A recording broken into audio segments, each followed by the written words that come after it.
죄책감에 시달리던 뺑소니 가해자의 아들이 피해자 유족을 찾아갑니다. 하지만 사망자의 딸이 사건 이후 범죄자로 전락했다는 사실을 알게 되는데요. 가해자와 피해자의 엇갈린 운명, 그리고 새로운 인연을 그려내면서 지난해 전주영화제에서 최다 현장 관객을 기록한 화제작 파란입니다. 윤태화 선수 호흡을 가다듬고 1번 사대에서 준비합니다. 고! 사격 국가대표인 윤태화 선수를 쓰러뜨린 건 치명적인 폐섬유증이었죠. 현재로서는 아버님 폐를 생체 이식하는 것 외에는 뇌사자 기증을 기다리는 방법밖에 없습니다. 저희로서는 빨리 수술하시는 걸 권장드립니다. 아버지의 폐 일부를 이식받으면 새 삶을 살 수 있을 줄 알았습니다. 네, 수술을 불과 이틀 앞둔 날 밤, 네. 대비할 수 없었던 비극이 가로막기 전까지 말이죠. 자신이 친 게 고라니가 아니라 사람이라는 사실에 공황 상태에 빠진 아버지는 시신을 안매장하는 최악의 선택을 하고 마는데요. 피의자 윤모 씨는 지난 10월 이곳에서 피해자를 들이박은 뒤 50m가량 떨어진 인근 수풀에다 시신을 유기했습니다. 피의자 윤모 씨는 범행 이틀 후 장기공여 수술 중 사망한 것으로 전해져 범행이 백일화에 드러난 무렵 아버지는 아들에게 이식한 폐만 남기고 세상을 떠난 뒤였고, 태화는 죄인으로부터 물려받은 폐가 저주스럽기만 했습니다. 흡연하셨어요? 네, 몇 번 안 폈어요. 수술한 지 1년도 안 됐는데 어쩌려고 그래요? 아버지를 대신해 속죄하고 싶었던 그는 이혼을 앞둔 교사 아내를 통해 피해자 유족을 수소문하는데요. 여기 있어. 사건 있고 얼마 안 돼서 자퇴했다더라. 다른 형제는 없고. 사망자의 하나뿐인 딸인 이 아이는 지금 어떻게 살고 있을까? 저 실례합니다. 혹시 대학생이세요? 아니요. 눈빛이 참 좋아 보이세요. 포교원들의 선생님, 호객행위도 쉽게 뿌리치지 못하는 그녀의 이름은 미지. 저희랑 물이라도 한 잔 마시면서 말씀 나누는 거 괜찮으세요? 근데 그 전에 저랑 잠시만 동행해 주실 수 있으세요? 예? 혼자 가면 바가지 쓸 것 같고 해서 부모님인 것처럼 옆에만 계셔주시면 되는데. 동행을 부탁한 곳은 다름 아닌 금은방이었습니다. 아유, 딱 어울리시네. 어떡해 엄마?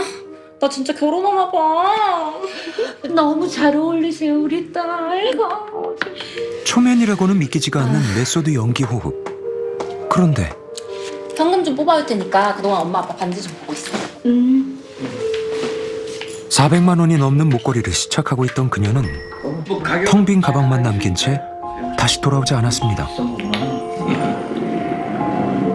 야, 진짜 도구만 걸어. 다른 가출 청소년들과 함께 귀금속 절도와 사기로 먹고 사는 미지. 뭐 찾아요? 목걸이 좀 팔려고요.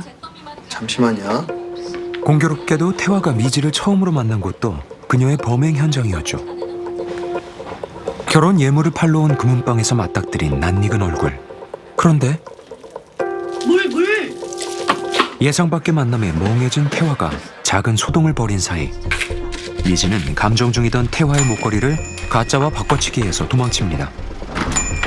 상상하지 못했던 방식으로 만난 범인의 아들과 망자의 딸. 그녀를 태우고 도주한 차량이 도착한 곳은 가출 청소년들을 재워주면서 범죄에 이용하는 어느 사내의 아파트였죠. 하지만 미지를 찾아 뒤를 밟을 때까지도 몰랐습니다.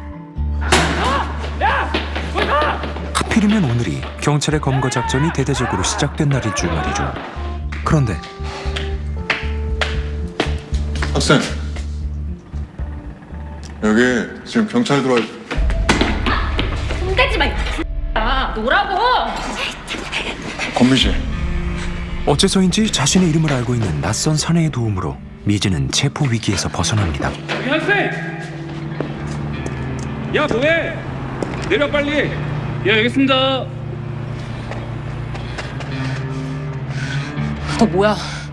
너 뭐냐고? 왜 이런 데서 지내? 엄마는?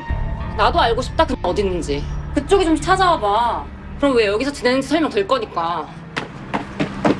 문득 자괴감에 사로잡힌 태화. 아버지의 범행은 분명 속죄할 일이지만 이아이의 잘못된 선택까지 내가 책임져야 할까? 목걸이까지 하면 7, 800 나와. 뭔 개소리야. 빚 갚은 거다? 어디에도 없는 자신만의 계산법으로 죄책감의 대가를 치른 날, 태화는 처음으로 아버지의 패로 숨 쉴 수 있을 것 같았습니다. 하지만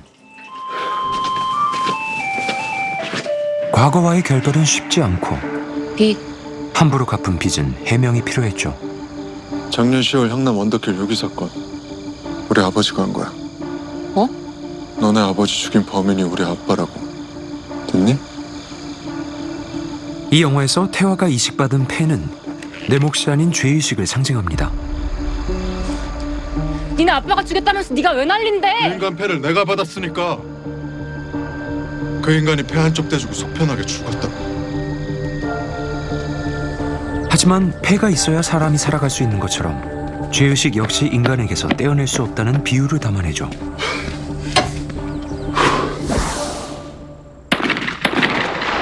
태아 씨, 뭐 빚 받으러 왔다는데?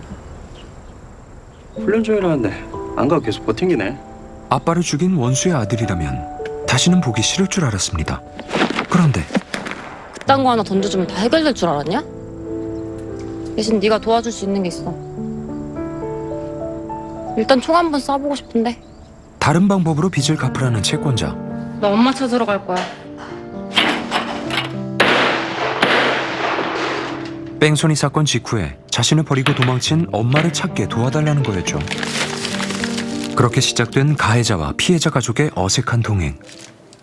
폐수술했다면서 담배 피면 안 되는 거 아니야? 상관없어. 그래도 유산인데 그렇게 막 쓰는 건 좀 아니지 않나? 피지 마. 별로 멋 없거든 그러는 거. 아버지는 어떤 분이셨어? 좋은 사람이었어.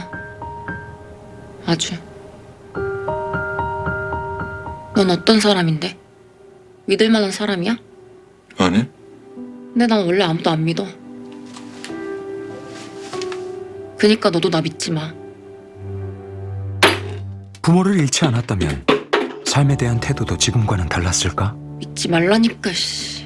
하지만 속죄의 채무관계로 시작된 인연은 내일이 없던 그들에게 어느새 살아갈 이유가 되고, 태화는 엄마를 찾으려는 미지를 물심양면으로 도와주고 싶었습니다.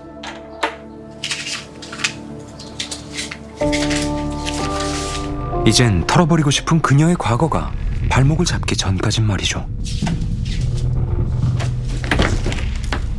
경찰의 눈을 피해 숙소로 돌아온 건 자신이 훔쳤던 태화의 목걸이를 돌려주기 위해서였는데요. 서둘러 짐을 꾸리던 그때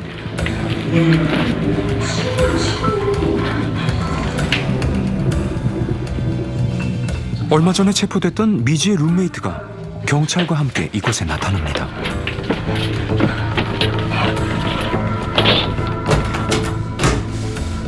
그런데 니들끼리 같이 막 훔치고 그랬던 거야? 아, 권미지 혼자만 그랬다니까요. 지금 붙잡히면 미지가 모든 죄를 뒤집었을 위기. 아, 걔가 원래 손버릇이 좀 많이 안 좋아요.